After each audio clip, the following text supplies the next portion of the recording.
स्वागत है आप सभी का। मैं हूं गीतू चौहान। बुलेटिन की शुरुआत करते हैं। प्रधानमंत्री मोदी ने मन की बात के 95वें संस्करण का प्रसारण किया। पीएम मोदी ने इस बार मन की बात में G20 समिट और विक्रम एस को लेकर खास चर्चा की। G20 को लेकर पीएम ने कहा कि G20 की अध्यक्षता हमारे लिए एक बड़ा मौका बनकर आई है। हमें इस मौके का पूरा उपयोग करते हुए विश्व कल्याण पर ध्यान देना है। वहीं विक्रम एस रॉकेट को लेकर पीएम मोदी ने कहा कि स्वदेशी स्पेस स्टार्टअप के विक्रम एस रॉकेट ने जैसी ऐतिहासिक उड़ान भरी, हर भारतीय का सिर गर्व से ऊंचा हो गया। ये भारत में प्राइवेट स्पेस सेक्टर के लिए एक युग के उदय का प्रतीक है। G20 की वर्ल्ड पॉपुलेशन में 2/3, वर्ल्ड ट्रेड में 3/4 और वर्ल्ड जीडीपी में 85% भागीदारी है। आप कल्पना कर सकते हैं, भारत अब से 3 दिन बाद यानी 1 दिसंबर से इतने बड़े समूह की, इतने सामर्थ्यवान समूह की अध्यक्षता करने जा रहा है। आने वाले दिनों में देश के अलग अलग हिस्सों में G20 से जुड़े अनेक कार्यक्रम आयोजित किए जाएंगे। इस दौरान दुनिया के अलग अलग हिस्सों से लोगों को आपके राज्यों में आने का मौका मिलेगा। 18 नवंबर को पूरे देश ने स्पेस सेक्टर में एक नया इतिहास बनते देखा। इस दिन भारत ने अपने पहले ऐसे रॉकेट को अंतरिक्ष में भेजा जिसे भारत के प्राइवेट सेक्टर ने डिजाइन और तैयार किया था। ये भारत में प्राइवेट स्पेस सेक्टर के लिए एक नए युग के उदय का प्रतीक है। ये देश में आत्मविश्वास से भरे एक नए युग का आरंभ है। आप कल्पना कर सकते हैं कि जो बच्चे कभी हाथ से कागज का हवाई जहाज बनाकर उड़ाया करते थे, उन्हें अब भारत में ही हवाई जहाज बनाने का मौका मिल रहा है। गुजरात विधानसभा चुनाव के लिए पहले चरण के मतदान में कुछ ही दिन बचे हैं। ऐसे में बीजेपी चुनाव प्रचार में कोई कसर नहीं छोड़ना चाहती। चुनाव प्रचार के सबसे प्रमुख चेहरों में शामिल प्रधानमंत्री मोदी आज सूरत में रोड शो करेंगे। साथ ही वो 3 जनसभाओं को संबोधित भी करेंगे। इस दौरान सूरत एयरपोर्ट से वराछा रैली स्थल तक प्रधानमंत्री मोदी 25 किलोमीटर लंबा रोड शो करेंगे। इसके बाद वो मोटा वराछा में एक जनसभा को संबोधित करेंगे।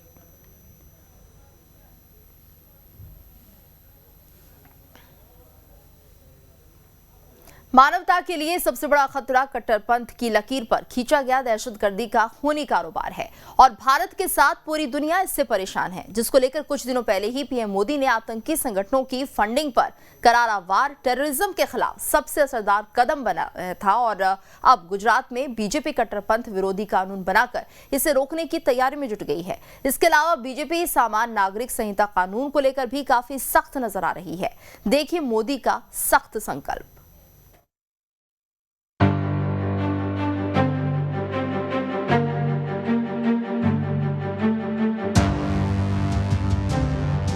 रेडिकलाइजेशन और एक्सट्रीमिज्म से लड़ने का एक साझा टेम्पलेट डेवलप करना चाहिए। गुजरात चुनाव में वहां की जनता से बीजेपी ने वैसे तो कई वादे किए हैं, लेकिन बीजेपी के संकल्प पत्र में एक ऐसा वादा है जिसकी चर्चा सबसे ज्यादा हो रही है और वो है एंटी रेडिकलाइजेशन सेल, यानी आतंकवाद और कट्टरपंथ का संपूर्ण इलाज।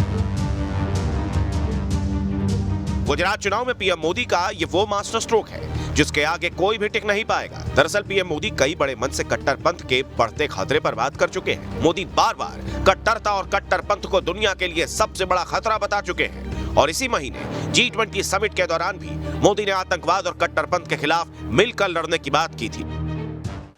Organizations and individuals that try to create sympathy for terrorists must also be isolated. There can be no ifs and buts entertained in such matters. दरअसल आतंकवाद का दंश भारत कई सालों से झेल रहा है और इस पर लगाम कसने के लिए मोदी सरकार लगातार काम कर रही है। वहीं दुनिया के कई देशों को भी आतंक पर करारा प्रहार करने के लिए कह रही है, लेकिन कट्टरपंथ अब आतंकवाद से भी बड़ा खतरा बनता जा रहा है और फ्रांस में तो इस्लामिक कट्टरपंथ विरोधी कानून भी बना दिया गया है। भारत में भी देश विरोधी साजिश रचने वाले PFI को कुछ महीने पहले ही बैन किया गया था, लेकिन ऐसे कई और संगठन अब भी भोले भाले मासूम लोगों को नफरत के जाल में फंसाकर और कट्टरता फैलाकर देश विरोधी साजिश रचने में जुटे हुए हैं। ऐसे में अब कानून बनाकर कट्टरपंथ को कुचला जाएगा, जिसकी शुरुआत गुजरात से की जाएगी। गुजरात चुनाव के लिए जारी बीजेपी के संकल्प पत्र में वादा किया गया है कि गुजरात की नई बीजेपी सरकार एंटी रेडिकलाइजेशन यानी कट्टरपंथ विरोधी सेल बनाएगी, जो आतंकियों के स्लीपर सेल और देश विरोधी ताकतों की पहचान करेगी और उन पर सर्जिकल स्ट्राइक कर उसे खत्म कर देगी। बताया जा रहा है कि गुजरात में यह कानून बनने के बाद 2024 के चुनाव से पहले पीएम मोदी इसे पूरे देश में लागू कर सकते हैं, क्योंकि आतंकवाद और कट्टरपंथ के मुद्दे पर पीएम मोदी जीरो टॉलरेंस की नीति पर काम कर रहे हैं। आतंकवाद के प्रति जीरो टॉलरेंस के सिद्धांत पर आधारित होने चाहिए। इनमें क्रॉस बॉर्डर टेररिज्म और टेरर फाइनेंसिंग जैसी गतिविधियों पर रोक लगाने के लिए एक कोड ऑफ कंडक्ट होना चाहिए। विरोधी पार्टी को चाहे जो लगे, लेकिन देश विरोधी तत्वों को ठिकाने लगाने के लिए गुजरात में बीजेपी अब उस योगी फॉर्मूले को अपनाने जा रही है, जिसके जरिए योगी सरकार ने दंगाइयों की हवा टाइट कर दी और सीएए एनआरसी जैसे आंदोलन के दौरान पब्लिक प्रॉपर्टी को नुकसान पहुंचाने के दौरान उनकी संपत्ति जब्त कर नुकसान की भरपाई की थी। बीजेपी ने अपने घोषणा पत्र में वादा किया है कि हम सार्वजनिक संपत्ति को नुकसान से संबंधित कानून बनाएंगे, जिसमें नुकसान पहुंचाने वाले असामाजिक तत्वों से वसूली की जाएगी। सामाजिक विरोधी गतिविधि करने वाले लोग जो सार्वजनिक प्रॉपर्टी को डिस्ट्रॉय करते हैं, जो प्राइवेट प्रॉपर्टी पर हमला करते हैं, उनके खिलाफ एक्शन लेने के लिए कानून बनाया। बीजेपी के एजेंडे में सालों से रहे यूसीसी के मुद्दे को भी मोदी शाह की जोड़ी ने फिर से छेड़ दिया और विरोधियों के बार बार सवाल उठाने के बावजूद बीजेपी ने अपने संकल्प पत्र के जरिए यूसीसी कानून बनाने का वादा गुजरात की जनता से किया है, जिसकी तैयारी पहले ही शुरू हो चुकी है। आपको बता दें कि गुजरात में हाल ही में यूसीसी लागू करने के लिए एक समिति बनाने का फैसला लिया गया, जो यूसीसी का ड्राफ्ट तैयार करेगी और अब चुनावी घोषणा पत्र में भी यूसीसी को शामिल कर बीजेपी ने साफ कर दिया कि कैसे मोदी और शाह के एजेंडे में राम मंदिर और 370 के बाद यूसीसी टॉप पर है। आपने मोदी जी को बिठा दिया, मोदी जी ने लगे हाथों ट्रिपल तलाक को भी समाप्त कर दिया। अब बारी है कॉमन सिविल कोड की। सवाल उठ रहे हैं कि क्या यूसीसी के लिए गुजरात कोई प्रयोगशाला है और क्या असली प्लान गुजरात के बाद यूसीसी को पूरे देश में लागू करने का है, क्योंकि मोदी शाह के ट्रैक रिकॉर्ड को देखते हुए ऐसा लग रहा है कि अपने इस वादे को भी वो पूरा करके ही मानेंगे। साफ है, जिस तरह से गुजरात चुनाव के लिए बीजेपी ने अपना घोषणा पत्र तैयार किया है, उसमें गुजरात के विकास के साथ साथ पीएम मोदी का हर वो संकल्प मौजूद है जिसके जरिए वो 8.5 साल से राष्ट्रवाद के एजेंडे को लेकर आगे बढ़ रहे हैं और ये चुनाव राष्ट्रवाद बनाम राष्ट्र विरोधी बनता जा रहा है।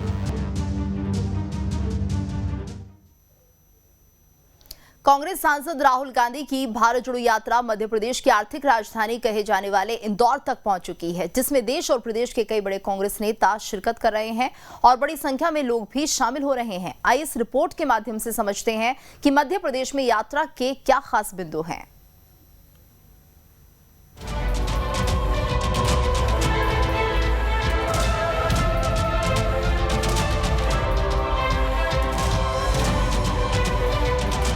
भीमराव अंबेडकर की जन्मस्थली से यात्रा शुरू होकर इंदौर शहर में प्रवेश कर चुकी है। इस वक्त हम ग्राउंड जीरो से बता रहे हैं कि ये यात्रा लगातार इंदौर शहर से होते हुए उज्जैन की ओर रवाना हो रही है। राहुल गांधी के नेतृत्व में भारत जोड़ो यात्रा मध्य प्रदेश में अपने 5वें दिन संविधान निर्माता डॉक्टर भीमराव अंबेडकर की जन्मस्थली महू से शुरू होकर मध्य प्रदेश की आर्थिक राजधानी इंदौर शहर पहुंची और फिर यहां से प्रदेश की सांस्कृतिक राजधानी और बाबा महाकालेश्वर की नगरी उज्जैन पहुंचना है।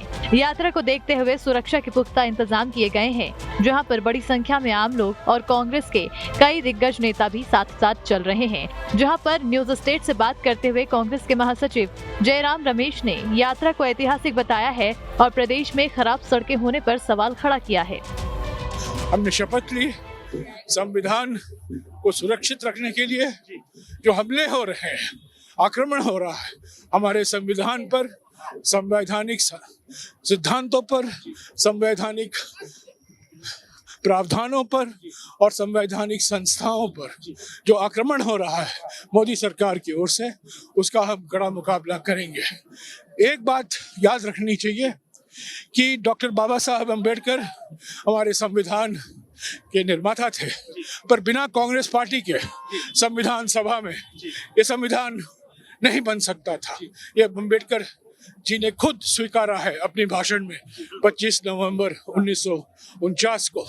और डॉक्टर बाबा साहब अम्बेडकर के बिना ये संविधान हकीकत नहीं होती। भारत जोड़ो यात्रा में कथित तौर पर देश विरोधी नारे लगने के बीजेपी के आरोपों पर कांग्रेस नेता कन्हैया कुमार ने जवाब दिया है। एक बात बताइए, कोई अपने से कमजोर का जिंदाबाद करेगा, अपने से खराब का जिंदाबाद करेगा? जिंदाबाद करना होगा तो लोग अमेरिका का करेगा, ब्रिटेन का करेगा। आप लगातार जो है इस यात्रा को कवर कर रहे हैं। आप बताइए, इससे ज्यादा देशभक्ति आपने आज तक कहीं देखी थी? देशभक्ति से, उसकी भावना से यह पूरी यात्रा सराबोर है। हर तरफ तिरंगे हैं, भारत माता की जय के नारे लग रहे हैं। इस देश के आम लोगों के जो सवाल हैं, ठीक है, उसके बारे में बात होती है। बीजेपी का ये पुराना ट्रिक है। तो बीजेपी को जब कुछ नहीं मिलता है ना, तो वो वीडियो को बनाती है, वीडियो को चलाती है। यात्रा में शामिल होने पहुंचे छत्तीसगढ़ के स्वास्थ्य मंत्री टीएस सिंहदेव ने कहा है कि समर्थन में इतने लोग पहुंच रहे हैं कि भीड़ को मैनेज कर पाना मुश्किल हो रहा है। बहुत उमंग और बहुत उत्साह, एक औपचारिकता होती है कि चलिए चल रहे हैं हमारे लीडर, चलते हैं, चलिए हम भी चलते हैं। और दूसरा, आप लोगों के चेहरे पे आप उनके भाव को देखिए, कोई फॉर्मेलिटी नहीं दिख रही, लाए हुए लोग नहीं दिख रहे, अपने से आए हुए लोग। हम लोग को इतनी परेशानी हो रही है कि कैसे सीमित संख्या करें, व्यवस्था को बना सके। इतनी खबर आती है, इतने फोन आते हैं कि बाबा हम लोग को भी जाना है, हम लोग को भी मिलना है, हम लोग भी यात्रा में शामिल होना चाहते हैं। ये हम लोग नहीं बोल रहे, ये हम लोग ला नहीं रहे, लोग आना चाह रहे। सर, इस तरीके का दृश्य यहाँ पे भी आप रुके हैं इस वक्त, अगर मध्य प्रदेश का कोई सुबह का नाश्ता है देश शायद राहुल जी उसी पे रुके, आप लोग उसी पे रुके? जी, साथ साथ यात्रा में है, तो जैसा जैसा पड़ाव राहुल जी का बनता है, हम लोग प्रयास कर रहे हैं कि जिस दिन हम लोग को मौका लगा है उनके साथ चलने का, तो हम लोग साथ साथ चलें। मध्य प्रदेश के पूर्व मंत्री और कांग्रेस विधायक जयवर्धन सिंह ने दावा किया है कि 2023 में मध्य प्रदेश में कांग्रेस की सरकार बनने जा रही है। हमारे अनुसार जिनको बिकना था बिक गए, अब सिर्फ टिकाऊ लोग हैं कांग्रेस में, बिकाऊ सब चले गए। और हमें तो इस बात पूरा विश्वास है कि राहुल जी की यात्रा के कारण, कमलनाथ जी के जो 15 महीने कार्यकाल था उसके कारण कांग्रेस पार्टी को पूर्ण बहुमत मिलेगी। अगले साल सरकार कांग्रेस की बनेगी, कमलनाथ जी मुख्यमंत्री बनेंगे। इतना ही नहीं, मध्य प्रदेश के पूर्व ऊर्जा मंत्री प्रियव्रत सिंह ने तो यहाँ तक का दावा कर दिया है कि 2024 में राहुल गांधी प्रधानमंत्री बनने जा रहे हैं।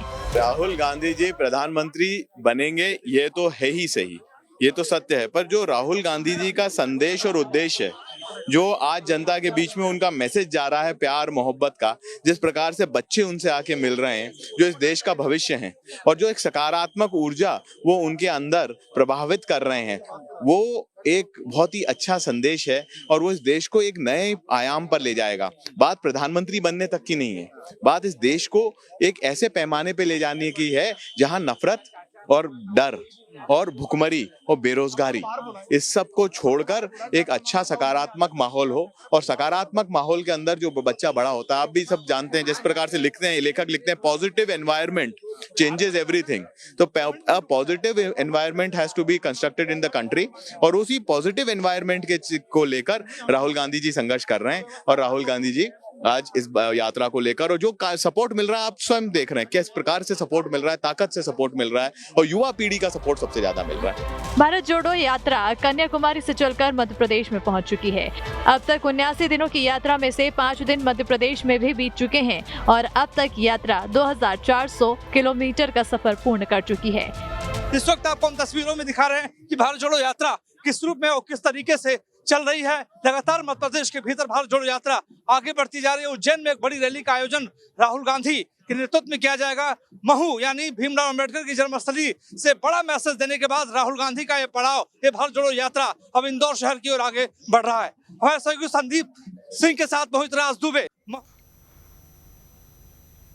और अब बात राहुल गांधी के सॉफ्ट हिंदुत्व एजेंडे की। दरअसल भारत जोड़ो यात्रा में राहुल गांधी अपने समर्थकों के साथ मध्य प्रदेश पहुंचे और एमपी की जमीन को छूते ही राहुल गांधी के रंग ढंग और एजेंडा एक बार फिर से हिंदू और हिंदुत्व का हो चुका है। नर्मदा किनारे भगवा धारण कर राहुल गांधी ने आरती की, मंदिर में माथा टेका और हिंदुत्व का झंडा उठाकर एमपी की जमीन से कांग्रेस की वापसी की राह निकालने का ऐलान कर दिया।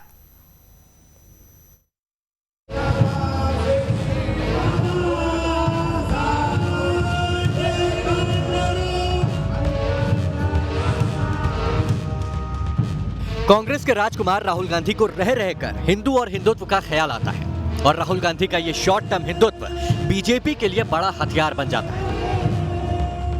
भारत जोड़ो यात्रा के 80वें दिन भी राहुल गांधी ने चोला बदला, तन पर ओम नाम का पीतांबर डाला, गले में रुद्राक्ष की माला डाली, नर्मदा के तट पर ध्यान लगाया, नर्मदा आरती में शामिल भी हुए। लेकिन राहुल गांधी का ये हिंदुत्व रूप बीजेपी को रास नहीं आया और बीजेपी नेता स्मृति ईरानी ने राहुल की आरती करते तस्वीर को उल्टा करके ट्वीट ठोक दिया। लिखा, अब ठीक है, ओम नमः शिवाय। राहुल गांधी की भारत जोड़ो यात्रा पहली बार हिंदी भाषी राज्य मध्य प्रदेश में पहुंची है और इसी के साथ राहुल गांधी का सॉफ्ट हिंदुत्व एक बार फिर से सामने आ चुका है और इसका सीधा कनेक्शन है 2023 में होने वाले विधानसभा इलेक्शन से और चंद महीनों बाद 2024 का देशव्यापी चुनाव। यही वजह है कि एमपी में एंट्री के साथ ही यात्रा में हर दिन हिंदू, हिंदुत्व, बंधुत्व और सनातन धर्म की महिमा वाले शब्दों का उपयोग किया जा रहा है। प्रदेश में यात्रा की एंट्री से पहले राहुल गांधी की तिलकधारी तस्वीर के होर्डिंग्स लगाए गए थे। यात्रा के तीसरे दिन शुक्रवार को कांग्रेस सांसद राहुल गांधी ने भगवान ओंकारेश्वर के दर्शन किए, नर्मदा तट पर ध्यान लगाया, मां रेवा को चुनरी चढ़ाई, बहन प्रियंका के साथ पूजा और आरती की। राहुल गांधी का इलेक्शन और मंदिर सिलेक्शन की स्ट्रैटेजी को ऐसे समझा जा सकता है कि राहुल गांधी नेहरू गांधी परिवार के पहले सदस्य हैं जो ओंकारेश्वर मंदिर पहुंचे।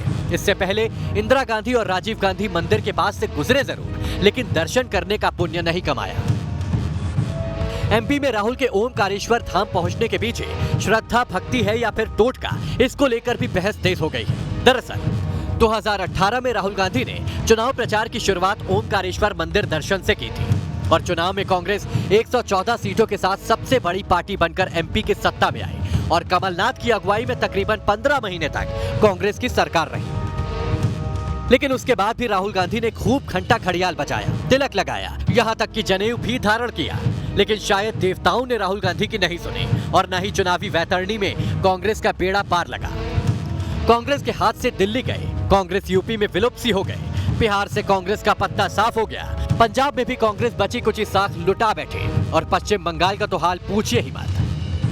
ऐसे में अब एक बार फिर से 2024 के महामुकाबले के लिए राहुल गांधी कुपोषित हो रही कांग्रेस को फिर से खड़ा करने की कोशिश में है। राहुल गांधी भारत जोड़ो यात्रा के लिए पिछले 2.5 महीने से सड़कों पर हैं, रंगारंग तस्वीरों से देश को अपनी मौजूदगी का एहसास करवा रहे हैं। लेकिन हिंदी बेल्ट में एंट्री होते ही राहुल अपने उसी पुराने फॉर्मेट पर वापस लौट आए हैं जिसमें राहुल की सीधी टक्कर इस फॉर्मेट के सुपरस्टार पीएम मोदी से है और जिसमें राहुल सिर्फ फाइट कर सकते हैं, जीत अभी बहुत दूर है। दिल्ली में नगर निगम पर अपना कब्जा बरकरार करने के लिए बीजेपी ने अपनी पूरी ताकत झोंक रखी है और इसी के तहत बीजेपी प्रमुख जेपी नड्डा ने दिल्ली के वजीरपुर इलाके में नगर निगम चुनाव में अपनी पार्टी के प्रत्याशी के लिए घर घर जाकर प्रचार किया। बीजेपी के प्रचार अभियान के तौर पर नड्डा ने स्थानीय लोगों से बातचीत की और उन्हें पार्टी के संकल्प पत्र की प्रतियां सौंपी। इस दौरान बीजेपी अध्यक्ष के साथ सांसद हर्षवर्धन और पार्टी के अन्य नेता भी मौजूद थे। वैसे बीजेपी की दिल्ली नगर निगम के 250 वार्ड में मतदाताओं तक पहुंचने की योजना है, जिसके लिए कई केंद्रीय मंत्री, पार्टी शासित राज्यों के मुख्यमंत्री और वरिष्ठ पदाधिकारी समेत करीब 100 बड़े चेहरों को इस काम का जिम्मा सौंपा गया है।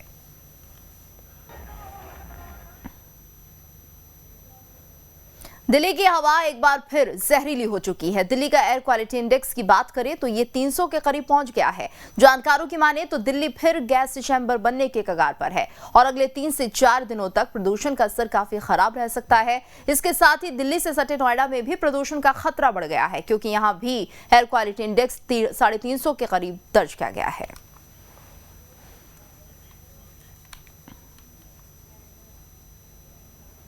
बिहार में चोरों के हौसले कितने बुलंद है, इसकी तस्दीक बेगूसराय में हुई चोरी की वारदात से हो रही है। यहाँ शातिर चोरों ने ट्रेन का एक इंजन ही चुरा लिया। चोरी की इस वारदात को अंजाम देने के लिए सुरंग खोदी और इस सुरंग के रास्ते यार्ड में खड़े इंजन के पार्ट्स चोरी करते रहे। देखिए खास रिपोर्ट।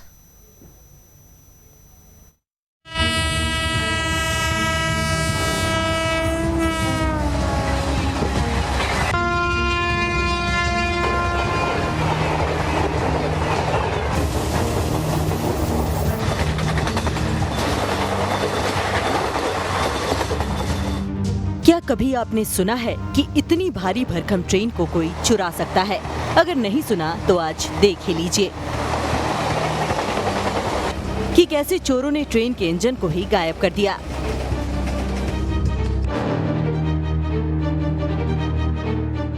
चोरी की ये अनोखी वारदात सामने आई है बिहार में। यहाँ बेगूसराय में गरहरा रेलवे यार्ड में खड़े ट्रेन के डीजल इंजन को चोर चुरा कर ले गए। चौंकाने वाली बात है कि इन चोरों ने इंजन को गायब करने के लिए सुरंग खोदी और इंजन के कीमती पार्ट्स को लेकर रफू चक्कर हो गए। जो इंजन चोरी हुआ है वो यार्ड में मरम्मत के लिए खड़ा किया गया था। चोरी का खुलासा तब हुआ जब आरपीएफ ने लोकोमोटिव शेड के बाउंड्री वॉल के पास एक चोर को इंजन के पार्ट्स के साथ पकड़ा तो पता चला कि रेलवे इंजन को चुराने के लिए कितनी बड़ी साजिश रची गई। चोरी का ये मामला रेलवे के संज्ञान में आया तो हड़कंप मच गया। आनन फानन में जांच शुरू हुई। बेगूसराय से मुजफ्फरपुर तक छानबीन शुरू हुई और कुल 7 लोगों को गिरफ्तार कर लिया गया। गड़हरा डीजल शेड में कुछ इंजन के पुर्जों की चोरी हुई थी। उसी चोरी में केस हुआ था जिसमें कबाड़ी पकड़ा गया था, रिसीवर। उसने यहाँ माल बेचा था, उसी के निशानदेही पर माल की बरामद। रेलवे के मुताबिक सुरंग के रास्ते चोर इंजन के पार्ट्स लेकर गए, जिसमें से 13 बोरा पार्ट्स बरामद कर लिए गए हैं, जिनकी कीमत 30 लाख रुपए बताई जा रही है और इस केस की तफ्तीश जारी है। ट्रेन के इंजन में घुस के उसके मोटर के अंदर का कॉपर वायर को काटकर बोले जाता है, जिसका की पूरी रिकवरी आरपीएफ ने कर ली है और उसमें अरेस्ट भी कर लिए हैं और कानूनी का प्रक्रिया चालू है। चोरी की इस घटना से रेलवे के कान खड़े हो गए। इसके बाद यार्ड में अतिरिक्त सुरक्षा बढ़ा दी गई है।